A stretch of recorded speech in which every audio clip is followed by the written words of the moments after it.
So students, आज की class में हम फ्लो चार्ट्स डिस्कस करेंगे। फ्लो चार्ट होते क्या हैं, इनकी क्या कैरेक्टरिस्टिक्स हैं, हम इनको डिफाइन कैसे करते हैं और कौन कौन से सिंबल्स हम यूज़ करते हैं फ्लो चार्ट्स ड्रॉ करने के लिए। ये सारी चीज़ें हम आज की क्लास में करेंगे।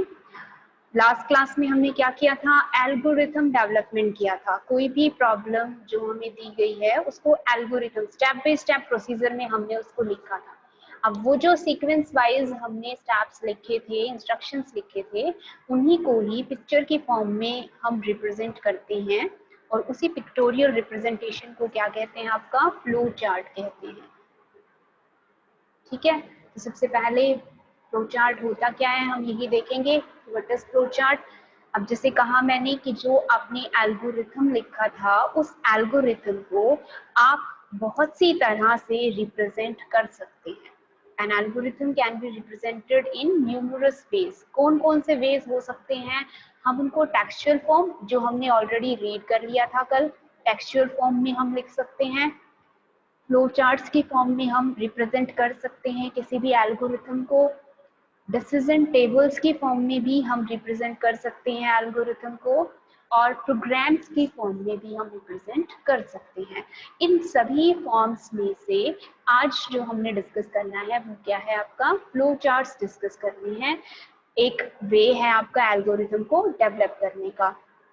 और फ्लो चार्ट होते क्या है आपके, जैसे पहले मैंने बताया था, pictorial representation of an algorithm.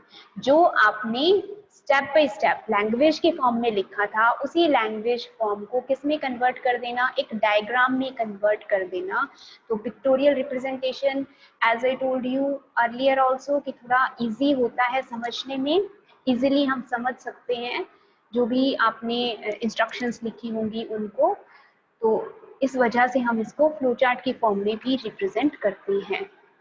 ठीक है, होता क्या है आपका फ्लो चार्ट, जैसे वो क्या था आपका, वही बता रहा था आपको कि आपके पास क्या दिया हुआ है, क्या आपको करना है, कौन से स्टेप्स फॉलो करोगे। उसी तरह से फ्लो चार्ट भी क्या है आपका, एक रोड मैप होता है प्रोग्रामर के लिए। प्रोग्रामर जो भी आप जिस लैंग्वेज में प्रोग्रामिंग करने वाले हो, तो इसी वजह से आप क्या हो जाओगे, वहां पे प्रोग्रामर हो जाओगे। तो अगर आपने फ्लो चार्ट ड्रॉ कर लिया है उस प्रॉब्लम का, so that flowchart will act as a road map for programmer that guides him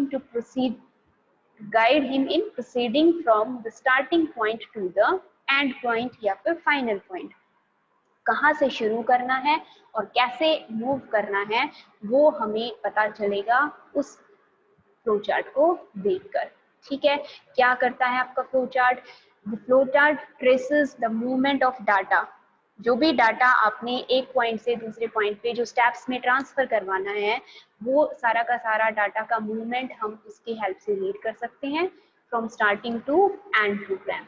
ठीक है, जब भी हम फ्लो चार्ट ड्रॉ करते हैं, जैसे एल्गोरिथम जब हम लिख रहे थे, तो मेन फोकस हमारा किस चीज पर था, कि लॉजिक क्या है उस प्रॉब्लम का। तो लॉजिक के ऊपर हमने सारा का सारा जो फोकस है वो अपना रखना है। तो यहाँ पे भी it is designed very carefully by concentrating on the logic of program without taking care of details and syntax of programming language। जो कोडिंग करनी है हमने, उस कोडिंग को भूलकर थोड़ी देर के लिए जो भी हमारी डे टू डे लाइफ में लैंग्वेज हम यूज करते हैं, उसी लैंग्वेज में हमने जो मेन लॉजिक है उसे रिप्रेजेंट करना है वेरी केयरफुली। ठीक है, तो सारा फोकस कहाँ होगा, हमारा लॉजिक के ऊपर होगा, प्रोग्राम का लॉजिक क्या है। ठीक है, लॉजिक में जो भी एरर्स हम बना देते हैं, सिंटेक्स एरर या फिर लॉजिकल एरर, उनको हम इजीली डिटेक्ट कर सकते हैं, मोर इजीली डिटेक्ट कर सकते हैं। एक तो आप सारी की सारी एल्गोरिथम में स्टेटमेंट्स रीड करो और एक पिक्चर की फॉर्म में एक स्टेटमेंट को रिप्रेजेंट कर दोगे, उसे डिटेक्ट करना इजी रहता है। तो हम जो एरर्स होंगी लॉजिक में, उनको इजीली डिटेक्ट कर सकते हैं किसी फ्लो चार्ट की हेल्प से। नाउ जो डेफिनेशंस है हमारी फ्लो चार्ट की, कि हम फ्लो चार्ट को कैसे डिफाइन कर सकते हैं। तो फ्लो चार्ट क्या था आपका, एक पिक्टोरियल रिप्रेजेंटेशन थी। उस पिक्टोरियल रिप्रेजेंटेशन को हम क्या कह सकते हैं, आपका सीक्वेंस ऑफ स्टेप्स। जो भी स्टेप्स आपने लिखे थे, उन स्टेप्स की सीक्वेंस होता है flow chart, in which logical conditions are to be tested and calculations are performed for solving a problem. कोई भी प्रॉब्लम होगी तो फ्लो चार्ट का काम क्या है आपका, कि फ्लो चार्ट क्या होगा आपका, सीक्वेंस ऑफ स्टेप्स होगा और उन स्टेप्स में हमने क्या किया होगा, लॉजिकल कंडीशंस लिखी हुई होंगी जिनको कि हमने टेस्ट करना है और उनकी हेल्प से कैलकुलेशंस करनी है प्रॉब्लम को सॉल्व करने के लिए। तो उन्हीं सब की क्या है, स्टेप्स हैं आपके फ्लो चार्ट। या फिर आप फ्लो चार्ट को कैसे डिफाइन कर सकते हो, फ्लो चार्ट एक पिक्टोरियल रिप्रेजेंटेशन है that uses pre defined symbols, पहले से डिफाइन किए हुए कुछ सिंबल्स को यूज करके क्या करते हैं वो symbols, to describe either logic of a computer program या फिर डाटा फ्लो या फिर प्रोसेसिंग के जो स्टेप्स हैं किसी भी सिस्टम के। यहाँ सिस्टम हम सिर्फ उसे कह रहे हैं जो फ्लो चार्ट हम ड्रॉ कर देंगे प्रॉब्लम का, उसे ही सिस्टम हम कह रहे हैं। तो कुछ प्री डिफाइंड सिंबल्स का यूज करके हम प्रॉब्लम के लॉजिक को स्टेप बाय स्टेप डिफाइन कर सकते हैं फ्लो चार्ट की फॉर्म में, या फिर डाटा का फ्लो हम दिखा सकते हैं इजीली कि भाई ऐसे एक स्टेप से दूसरे स्टेप पे डाटा हमारा प्रोसेस हो रहा है, या फिर कोई भी आपका जो सिस्टम है, प्रॉब्लम को ही यहाँ पे आपका सिस्टम कहा जा रहा है, processing steps of a system. ठीक है, सिस्टम इसका सिंपल मतलब ये भी हो सकता है कि लार्जर स्केल पे अगर आपको कोई प्रॉब्लम सॉल्व करनी है तो उसके आपके क्या होंगे, बहुत सारे स्टेप्स होंगे, तो उन स्टेप्स को फॉलो करके फ्लो चार्ट की फॉर्म में अगर हम उसे ड्रॉ कर देते हैं तो वो कहलाएगा आपका सिस्टम फ्लो चार्ट। ठीक है, तो ये दो डेफिनेशंस हैं आपकी फ्लो चार्ट की, सीक्वेंस ऑफ स्टेप्स भी हम कह सकते हैं उसे, या फिर ये भी कह सकते हैं कि कुछ प्री डिफाइंड सिंबल्स को यूज करके हमने अपने लॉजिक को रिप्रेजेंट किया है। नेक्स्ट आपकी इंपॉर्टेंट चीज क्या है कि कौन कौन से डिफरेंट सिंबल्स हम यूज करते हैं फ्लो चार्ट के लिए और उनकी एक्सप्लेनेशन।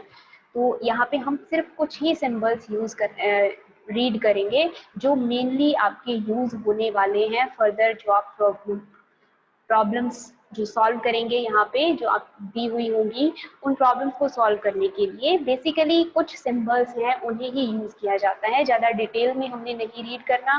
तो कुछ हैं आपके विजुअलाइजेशंस जिन्हें हम रीड करेंगे। कोई भी फ्लो चार्ट जो आप बनाओगे उसको आप हमेशा कैसे रीड करोगे, टॉप टू बॉटम या फिर लेफ्ट टू राइट, या तो ऊपर से नीचे की तरफ आपने रीड करना है, आपने लॉजिक इसी तरह से उसके अंदर इंसर्ट करना है कि सारे स्टेप्स टॉप से बॉटम की तरफ जाएं तो रीड हो, या आप कैसे रीड करोगे उसे, लेफ्ट टू राइट। ऐसा नहीं हो कि राइट से लेफ्ट आपने कुछ स्टेप्स इसमें डिनोट किए हैं, लेफ्ट से राइट इसी ऑर्डर में आपको अपनी एल्गोरिथम को ड्रॉ करना है फ्लो चार्ट की फॉर्म में।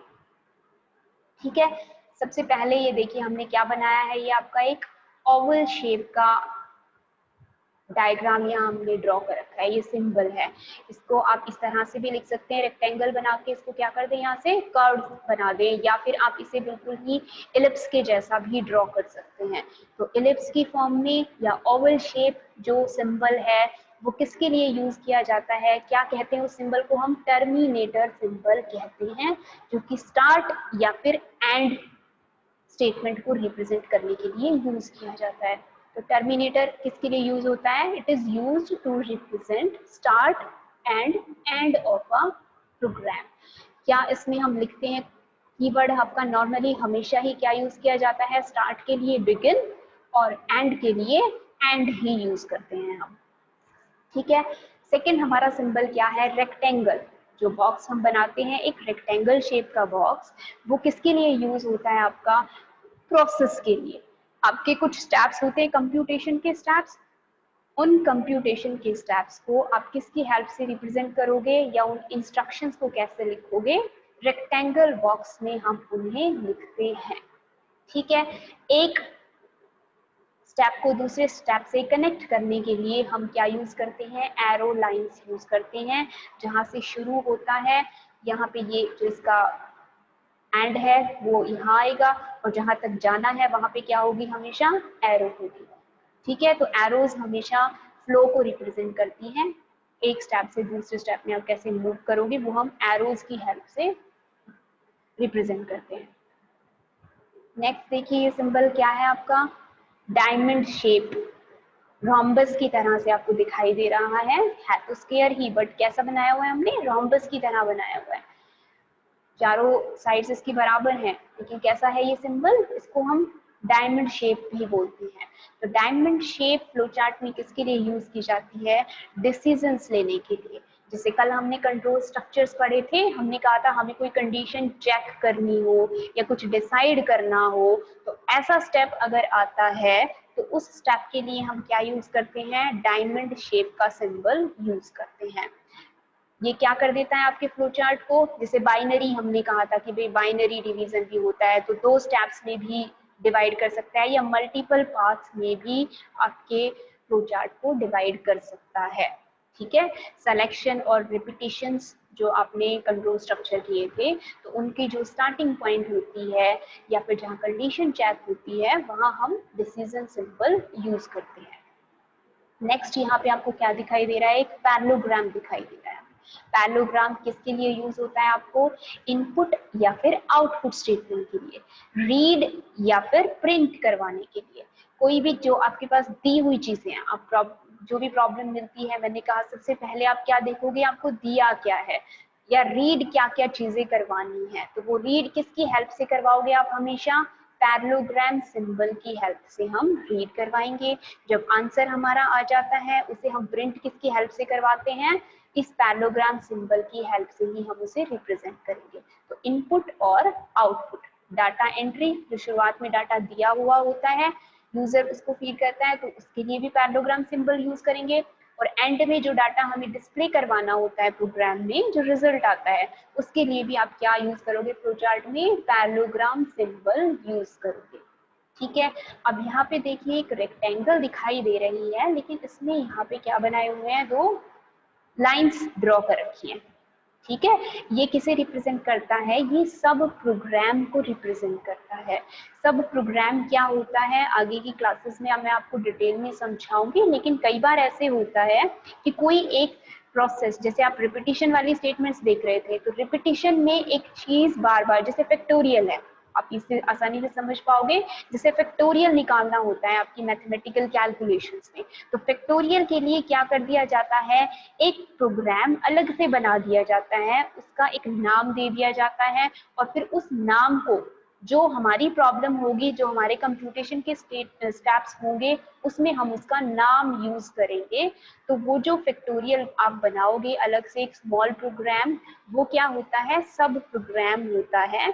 और जो आपका मेन प्रॉब्लम होता है, उसको हम मेन प्रोग्राम कहते हैं। तो सब प्रोग्राम अगर है हमारी प्रॉब्लम में, तो वो हम किसकी हेल्प से ड्रॉ करते हैं, रेक्टेंगल, बट उस पे 2 बार्स लगे हुए हैं आपके। ठीक है, जो आपने ये जो आपके सिंबल्स हैं, इनको ऐसे ही नहीं लेना है कि ये कुछ डायग्राम्स बना रखे हैं, इन सभी डायग्राम्स का अपना एक मीनिंग है। तो वो मीनिंग आपने समझना है कि किस पर्पस के लिए आपको क्या चीज यूज करनी है। अब ये देखिए, मैंने एक स्टेप वाइज आपका फ्लो बनाया है कि स्टार्टिंग हम किससे करते हैं, ओवल शेप से।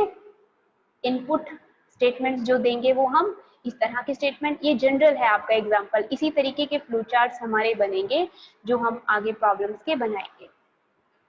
ठीक है, नेक्स्ट क्या है आपका, प्रोसेस की स्टेटमेंट्स किसमें लिखी हैं, रेक्टेंगल में लिखी हैं। जो भी स्टेप्स होंगे कंप्यूटेशंस के, वो किसमें लिखे जाएंगे, रेक्टेंगल में लिखे जाएंगे।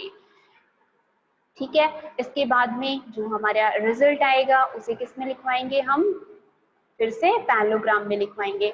डिस्प्ले करवाना है जो चीज, राइट करवाना है या आउटपुट है, वो सब किस में आते हैं आपके, फिर से पैरेललोग्राम में। एंड अगेन अगर हमारा पर्पस सॉल्व हो गया है, तो हम क्या कर देंगे, अपने प्रोग्राम को स्टॉप कर देंगे। इन्हें डिफाइन करना जरूरी होता है, स्टार्ट और स्टॉप हमेशा एक फ्लो चार्ट में होने ही होने चाहिए। ठीक है, इनकेस अगर डिसीजन लेना होगा, तो डिसीजन के मैंने कहा था आपके या तो 2 आउटपुट होते हैं डिसीजन में, यस और नो। तो यस के लिए हम एक अलग से बनाएंगे चीज, और एक नो के लिए बनाएंगे। अब यहाँ पे देखिए, मैंने 2 सिंबल्स आपके ड्रॉ किए हैं। ये देखिए आपको क्या दिखाई दे रहा है, एक सर्कल दिखाई दे रहा है। सर्कल किसके लिए यूज किया जाता है, आपका कनेक्टर के लिए। कई बार हमारा जो प्रॉब्लम होता है वो काफी लार्ज प्रॉब्लम होता है, क्योंकि जैसे मान लीजिए आप फ्लो चार्ट ड्रॉ कर रहे हो, एक पेज पर आपने फ्लो चार्ट ड्रॉ करनी शुरू की, स्टार्टिंग से ड्रॉ कर रहे थे, और बिल्कुल आखिर में जाके एक स्टेप है जिसको कहाँ जोड़ना है, फर्स्ट से जोड़ना है। तो आप पूरा का पूरा लाइन ड्रॉ करने की बजाय क्या करोगे, जैसे मान लीजिए ये तो बहुत छोटा सा प्रॉब्लम है, लेकिन अगर बड़ा प्रॉब्लम होता और यहाँ एंड में जाके इसको कहाँ भेजना होता, आपको फर्स्ट पे भेजना है, तो आप क्या कर सकते थे, इस इलिप्स की जगह में क्या लगा देती, ये लाइन कनेक्टर अप्लाई कर देती। सेम पेज पर, जैसे यहाँ मैंने इसको लिखा भी है कि ऑन पेज अगर आपको एक स्टेप को दूसरे स्टेप से जो कि उससे काफी दूरी पर प्रेजेंट है उससे कनेक्ट करना है, तो आप किसे यूज करते हैं, लाइन कनेक्टर को यूज करते हैं। तो सर्कल क्या कहलाता है आपका, लाइन कनेक्टर कहलाता है। और दूसरी चीज, अगर नेक्स्ट पेज पे भी आपका फ्लो चार्ट कंटिन्यूटी में आपने बनाना है, तो आप क्या करोगे, जैसे यहाँ पे जो भी स्टेप आया है, इस स्टेप के बाद आप क्या ड्रॉ करोगे, पेज कनेक्टर ड्रॉ करोगे। ये हमने क्या बनाया हुआ है, रिवर्स एक पेंटागन बनाया हुआ है। तो ऑफ पेज अगर हमें कनेक्ट करना है, एक पेज से दूसरे पेज पे कनेक्ट करना है, तो हम क्या यूज करते हैं, पेज कनेक्टर हम यूज करते हैं। कनेक्टर्स कैसे यूज किए जाते हैं, आपके ये जो सर्कल है इसमें एक नंबर लिख दिया जाता है, अल्फाबेट भी लिख सकते हैं हम इसके अंदर और कोई नंबर भी लिख सकते हैं, और उस नंबर को कहाँ करेंगे, जिस भी स्टेप से आपने कनेक्ट करना है फिर से सर्कल ड्रॉ करोगे और उसे नंबर लिख दोगे उसमें सेम वाला और कनेक्ट कर दोगे। इसका मतलब सिंपल क्या हो गया कि ये स्टेप जाके यहाँ पे कनेक्टेड है। ठीक है, तो सेम पेज पर अगर आपको कनेक्ट करना है एक लाइन को दूसरी लाइन से, तो क्या यूज करोगे, लाइन कनेक्टर। और अगर नेक्स्ट पेज पर आपको कनेक्ट करना है, यहाँ पे भी सिमिलरली आपको उसका एक लेबल नंबर देना पड़ेगा, या तो आप कोई नंबर लिखोगे इसके अंदर या फिर कोई अल्फाबेट भी लिख सकते हो आप। तो वो लिख के आप नेक्स्ट जो पेज आएगा उसके ऊपर क्या बनाओगे, फिर से पेज कनेक्टर बनाओगे और आगे के जो भी स्टेप्स होंगे वो उसके बाद लिख दोगे 1 बाय 1। यहाँ पे देखिए एक हमने सिंबल बनाया हुआ है, हेक्सागन की टाइप का एक सिंबल बनाया हुआ है। इस हेक्सागन ये क्या है, आपका प्रोसेसिंग को ही रिप्रेजेंट कर रहा है। एक सिंपल जो कंप्यूटेशन थे आपके उन्हें उनमें से ही एक स्टेटमेंट है, लेकिन कहाँ यूज किया जाता है, कल हमने एक कंट्रोल स्ट्रक्चर पढ़ा था लूपिंग के लिए, व्हाइल डू पढ़े थे या फोर डू पढ़ा था या रिपीट अंटिल पढ़ा था। उसमें जो आप रिपीटिशन की जो स्टेटमेंट लिखते हो वहां पे क्या यूज करते हो आप, ये सिंबल यूज करते हैं। आपकी जो नोटबुक होगी उसमें या बुक है उसमें कई जगह पे सिंपल रेक्टेंगल भी बनाई हुई होगी या डिसीजन सिंबल भी बनाया हुआ होगा, लेकिन ये क्या है, ये मेनली लूपिंग के लिए ही यूज किया जाता है ये सिंबल। तो जहां कहीं भी लूपिंग आ रही है वहां पे आप इस सिंबल को यूज कर सकते हो। डाटा फाइल्स है ये हमारे कुछ ज्यादा यूज करनी है, बहुत बड़े बड़े प्रोग्राम्स जो हमें लिखने पड़ते हैं, तो इसके अंदर काफी सारा डाटा स्टोर होता है इस सिलेंड्रिकल शेप के डायग्राम में। इसके अलावा बाकी की जो शेप्स हैं ये सभी आपकी इंपॉर्टेंस की हैं, इन सभी को आपने ध्यान से रीड करना है और सभी के मतलब आपको क्लियर होने चाहिए कि कौन सी शेप किस पर्पस के लिए यूज की जाती है। ठीक है, अब हम क्या करेंगे, कुछ रूल्स। जो अमेरिकन नेशनल स्टैंडर्ड इंस्टीट्यूट है उसमें क्या है कि जो फ्लो चार्टिंग है, आप जो भी फ्लो चार्ट्स ड्रॉ करते हैं, आंसी कहा जाता है इसको, कि as per ANSI there are some rules to be followed whenever you are writing a flow chart. कोई भी फ्लो चार्ट जब आप लिख रहे हो तो कुछ रूल्स हैं, आपको उन रूल्स को आपने ध्यान में रखना है और उन्हें ध्यान में रख के ही आप फ्लो चार्ट बनाओगे। तो क्या क्या रूल्स हमें फॉलो करने पड़ते हैं जब हम कोई भी फ्लो चार्ट ड्रॉ करेंगे। सबसे फर्स्ट क्या है आपका, formulate the main logic to be incorporated in the program. तो कोई भी प्रॉब्लम आपको दी गई है, उस प्रॉब्लम का आपने जो मेन लॉजिक उसमें यूज होना है उसे सबसे पहले आपने फॉर्मुलेट करना है। ठीक है, नेक्स्ट फुली डिटेल में, पूरी डिटेल में आपको उसका लॉजिक सबसे पहले क्लियर करना है, उसके बाद आप स्टेप्स लिखना शुरू करोगे। सेकंड क्या है, maintain a consistent level of detail for a given problem. Consistent level का मतलब क्या है, हमने कल भी कहा था अवर प्रोग्राम की जो एल्गोरिथम है वो कैसी होनी चाहिए, प्रिसाइज एंड अनएम्बिगुअस होनी चाहिए, कॉम्प्लेक्स नहीं होनी चाहिए, कॉम्प्लेक्सिटी बिल्कुल नहीं होनी चाहिए। तो यहाँ पर भी हमने कॉम्प्लेक्स नहीं बनाना है, लैंग्वेज इतनी डिफिकल्ट नहीं रखनी कि आपको समझ ना आए।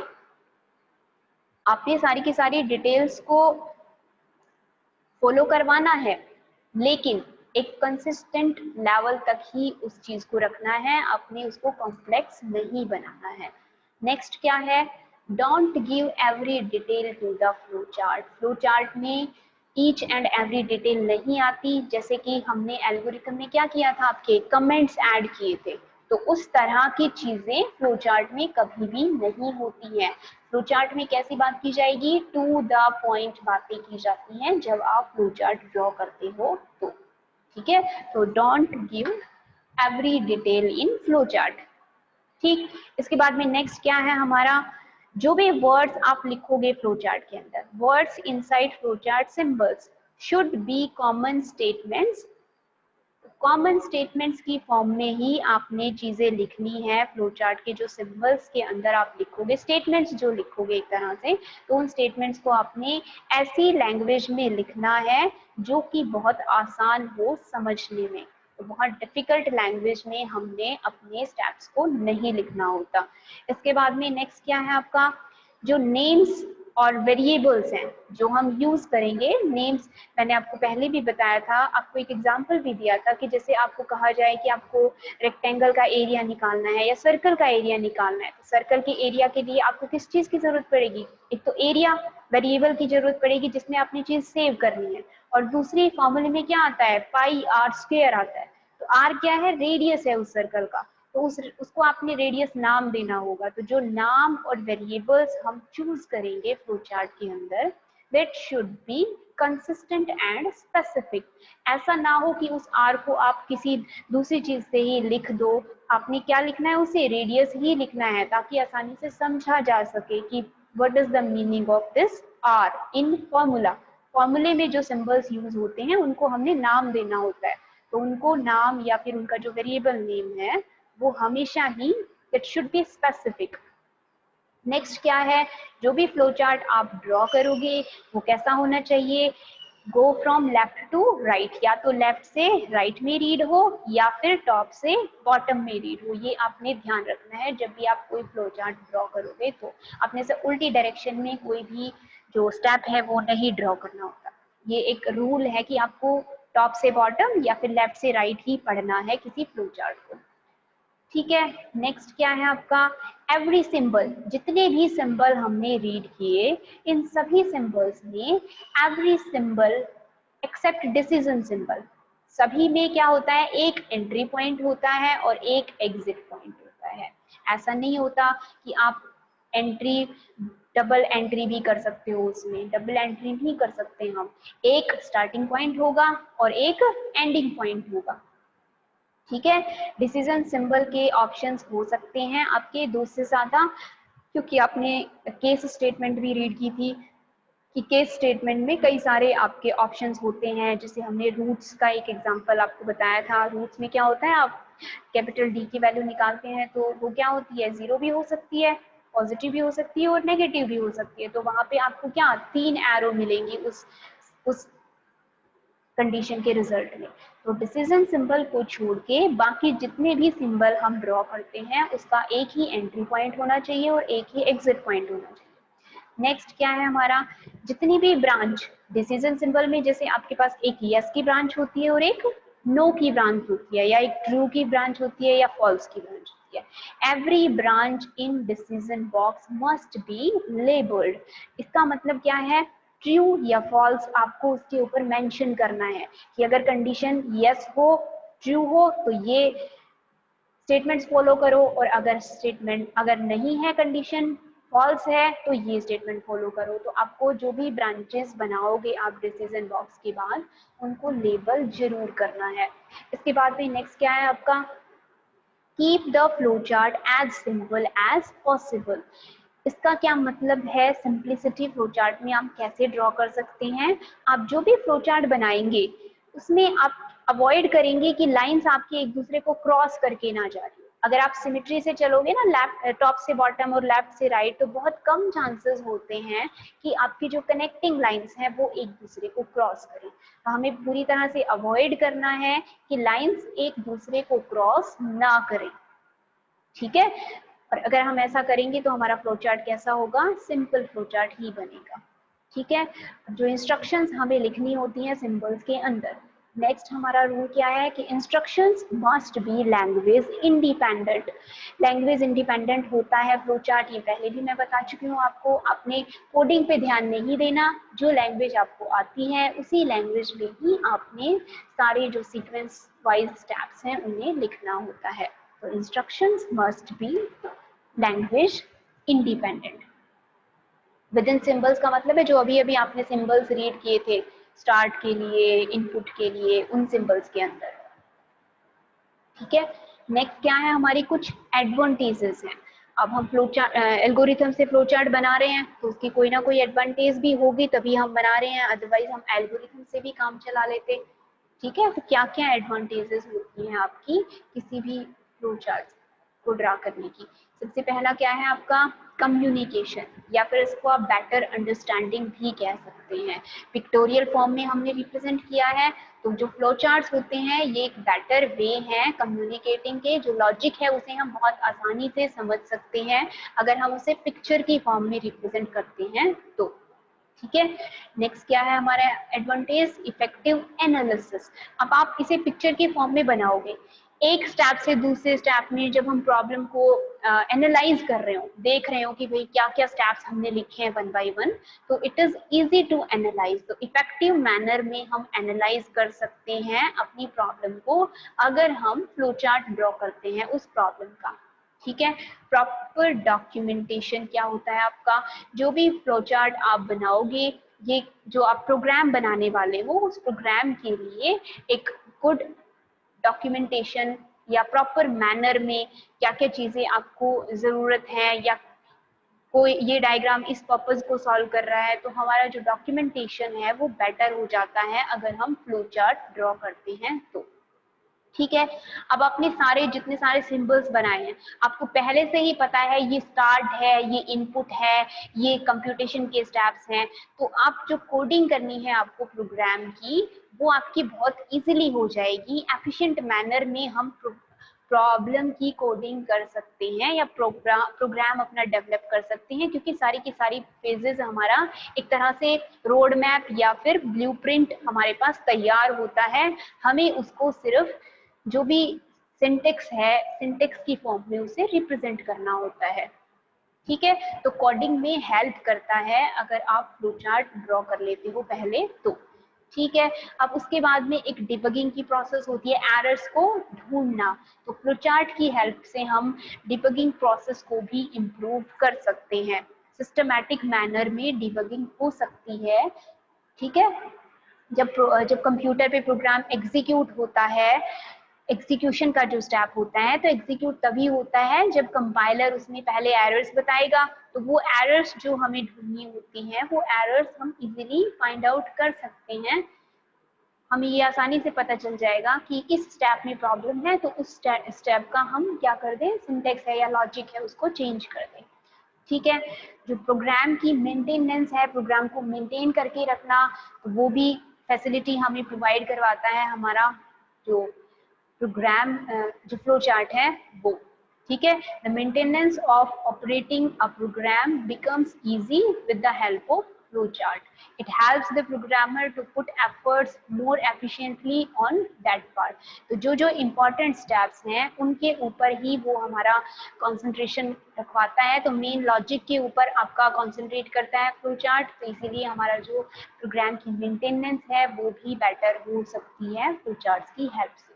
इफेक्टिव सिंथेसिस, सिंथेसिस का क्या मतलब है आपका, जैसे मान लीजिए कोई लार्जर बहुत बड़ी सी प्रॉब्लम है और उसको सॉल्व करने के लिए आप पूरी क्लास को दिया जाता है, तो पूरी क्लास के जितने सारे स्टूडेंट्स हैं सारे के सारे इंडिविजुअल प्रोग्रामर हो गए, तो सारे बच्चे क्या बनाएंगे, उसका प्रोग्राम बनाएंगे। सबसे पहले इसकी फ्लो चार्ट ड्रॉ करेंगे, तो सारे बच्चे different different flow charts draw करेंगे। तो सेम प्रोग्राम के लिए मेरे पास बहुत सारे फ्लो चार्ट्स होंगे और मैं बहुत आसानी से ये बता सकती हूँ कि ये वे क्या है सबसे बेटर है इसको रिप्रेजेंट करने का। ठीक है, तो जब भी हमें कोई कॉम्प्लेक्स प्रोग्राम्स की डिजाइनिंग करनी होती है तो हम बहुत इजीली सिंथेसाइज कर सकते हैं डिफरेंट फ्लो चार्ट्स को और एक अच्छा फ्लो चार्ट वहां से ड्रॉ कर सकते हैं। ये मतलब हो गया आपके इफेक्टिव सिंथेसिस का। सिस्टमैटिक टेस्टिंग, अब हम कह रहे थे ये जो प्रॉपर डिबगिंग है ये इसी से रिलेटेड आपका है। सिस्टमैटिक का मतलब है वन बाय वन सारे जो स्टेप्स हैं वो एक के बाद एक आपके आते हैं, तो हम टेस्टिंग क्या कर सकते हैं, बहुत इजीली कर सकते हैं। ठीक है, और डिजायर्ड रिजल्ट्स हमें उससे इजीली मिल सकते हैं अगर हम फ्लो चार्ट ड्रॉ करते हैं तो। अब इतनी सारी एडवांटेजेस होने के बाद भी कुछ लिमिटेशंस भी हैं फ्लो चार्ट्स की। क्या है वो लिमिटेशंस? कॉम्प्लेक्स, जो भी आपकी बड़ी बड़ी प्रॉब्लम होती है, बड़ी बड़ी प्रॉब्लम्स के लिए आपको बहुत बड़े बड़े लेंथी एल्गोरिथम्स लिखने पड़ेंगे और उन एल्गोरिथम्स के जो फ्लो चार्ट हैं वो भी क्या होंगे, बहुत ही लेंथी होंगे, बहुत लार्ज होंगे, बहुत सारे पेजेस लग जाएंगे हमारे उनको बनाने में। तो उनको जो बनाना है वो क्या हो जाएगा, थोड़ा सा डिफिकल्ट हो जाएगा उनको फॉलो करना भी और उनको ड्रॉ करना भी। ठीक है, तो जो कॉम्प्लेक्स प्रॉब्लम्स हैं उनके लिए फ्लो चार्ट्स ड्रॉ करना थोड़ा सा डिफिकल्ट हो जाता है। ठीक, नेक्स्ट क्या है आपका टाइम कंज्यूमिंग। आपका बहुत ज्यादा टाइम कंज्यूम हो जाता है जब आप कॉम्प्लेक्स फ्लो चार्ट्स ड्रॉ करते हो उस टाइम। ठीक है, जो भी चेंजेस होंगे, जो आपने फ्लो चार्ट ड्रॉ कर दिया उनको चेंजेस करना, उसमें मॉडिफाई करना भी एक डिफिकल्ट टास्क है। तो क्योंकि क्या करना पड़ेगा, आपको रीड्रॉ करना पड़ेगा सारा का सारा फ्लो चार्ट, तो पूरा फ्लो चार्ट हमें मॉडिफाई करना पड़ेगा। तो मॉडिफिकेशन प्रोसेस भी क्या होती है आपकी, थोड़ी कम्बरसम होती है, काफी डिफिकल्ट होती है। अपडेट करना, कोई चेंजेस हो गए आपके प्रोग्राम में तो उनको अपडेट करना, प्रोग्राम में तो अपडेट कर देंगे, प्रोग्राम में हमने स्टेटमेंट्स चेंज कर दी, आपके रिजल्ट्स डिफरेंट हो जाएंगे, लेकिन फ्लो चार्ट में आपकी अपडेशन अगर चाहते हैं तो हमें फिर दोबारा से नया फ्लो चार्ट ड्रॉ करना पड़ेगा। It is not that easy to make updations and modifications. ठीक है, और दूसरी चीज, इसमें कोई स्टैंडर्ड्स नहीं होते कि आपने इस लिमिट तक ही जो भी डिटेल्स हैं वो आप फ्लो चार्ट में ऐड कर सकते हो। तो कोई स्टैंडर्ड आपका मेंटेन नहीं होता कि भाई इतने लेवल तक ही आपने देनी है आपके डिटेल्स किसी प्रॉब्लम से रिलेटेड। ठीक है, तो इन सभी लिमिटेशंस के रहते हुए क्या क्या यूज किए जाते हैं, जो ऑर्गेनाइजेशंस होती हैं वो आपके जो प्रोग्राम्स बनाती हैं वो कैसे बनाती हैं, वो आपके डिसीजन टेबल्स यूज करती हैं या फिर सूडो कोडेड यूज करते हैं।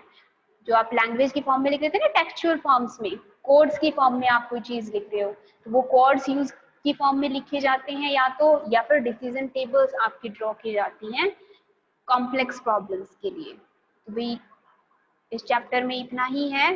इसके बाद आपकी जो बुक है उसमें कई सारे फ्लोचार्ट्स के एग्जाम्पल्स आपको दिए हुए हैं। तो उन एग्जाम्पल्स में से यहाँ पे मैंने एक दो एग्जाम्पल्स आपके लिए हैं। जैसे मान लीजिए कि कोई प्रॉब्लम है आपकी, कैसी प्रॉब्लम है, आपको ये बताना है कि जो टेम्परेचर आप फीड करवा रहे हो वो फ्रीजिंग टेम्परेचर है या फिर फ्रीजिंग टेम्परेचर नहीं है। ठीक है, तो हम क्या करेंगे, इसमें क्या होगा, आप चेक करोगे, एक पर्टिकुलर लेवल होता है हमारा, तो उस पर्टिकुलर लेवल से अगर टेम्परेचर उससे कम है तो हम कहेंगे कि वो फ्रीजिंग है, या उससे अबाउ है टेम्परेचर तो वो क्या हो जाएगा, अबाउ फ्रीजिंग है या नहीं है फ्रीजिंग। ठीक है, तो ये चीज अगर हमें प्रिंट करवानी है, एक बहुत ही सिंपल सा प्रॉब्लम है, तो हम क्या होगा, हमारा सबसे पहले स्टार्ट का स्टेप आएगा, उसके बाद में जो टेम्परेचर है उसे रीड करना पड़ेगा। आपको जो टेम्परेचर दिया हुआ है तो हमने रीड की स्टेटमेंट ली पैरेललोग्राम की हेल्प से। उसके बाद में हमें डिसाइड करना है कि भाई टेम्परेचर 32 डिग्री फ़ारेनहाइट से कम है या फिर ज्यादा है, तो वो चेक करने के लिए मुझे डिसिजन सिंबल यूज करना पड़ेगा। उसके दो रिजल्ट होंगे कि हाँ लेस देन है या फिर नहीं है। अगर है तो वो बिलो फ्रीजिंग है, अगर नहीं है तो वो अबाउ फ्रीजिंग है। और उसके बाद में नेक्स्ट स्टेटमेंट सिर्फ हमें प्रिंट ही करवाना था, तो नेक्स्ट स्टेटमेंट क्या हो जाएगी, वहां पे एंड हो जाएगी। ठीक है, ये एक प्रॉब्लम है आपकी, कोई नंबर आपको दिया हुआ है और आपको ये बताना है कि नंबर इवन है या फिर ऑड है। ये भी बिल्कुल इसी के जैसा ही है। आप कैसे चेक करते हो नंबर इवन है या ऑड है, 2 से डिवाइड करके देखते हो नंबर से, पूरा पूरा डिवाइड हो जाता है तो इवन है, अगर नहीं होता तो ऑड नंबर है। तो यहाँ पे भी क्या करना पड़ेगा आपको, स्टार्ट हमने लिया, स्टार्ट और एंड हर एक प्रॉब्लम में एक स्टार्टिंग पॉइंट भी होना चाहिए और एक एंड पॉइंट भी होना चाहिए। ठीक है, नंबर आपको एंटर करवाना पड़ेगा सबसे पहले, एंटर अ नंबर, यहाँ आप रीड अ नंबर भी कह सकते थे, एक ही बात थी। उसके बाद में जो नंबर हमने रीड करवाया है उसको हमने क्या करना है, डिवाइड करवाना है 2 से, और उसका रिजल्ट चेक करना है वो 0 है या फिर नहीं है। अगर है तो यस ब्लॉक में जाएगा, और अगर नहीं है तो नो ब्लॉक में जाएगा। यस में जाएगा तो क्या प्रिंट करेगा, इवन नंबर, और ऑड इसमें जाएगा नो में तो ऑड नंबर आपकी स्क्रीन पे प्रिंट हो जाएगा। ठीक है, कोई फर्दर इसमें स्टेप्स नहीं थे, इसलिए क्या हो गया, उसका एंड हो गया। तो ये 2 सिंपल एग्जाम्पल थे। आप इसी तरह के कुछ एग्जाम्पल्स बुक में दिए हुए हैं, उन्हें सॉल्व करोगे। मैं आपको कुछ सिंपल प्रॉब्लम्स के फ्लो चार्ट बनाने के लिए दूंगी बाद में, पहले आप इन्हें अच्छे से रीड कर लेंगे। तो क्लियर है, आ गया सभी को समझ में?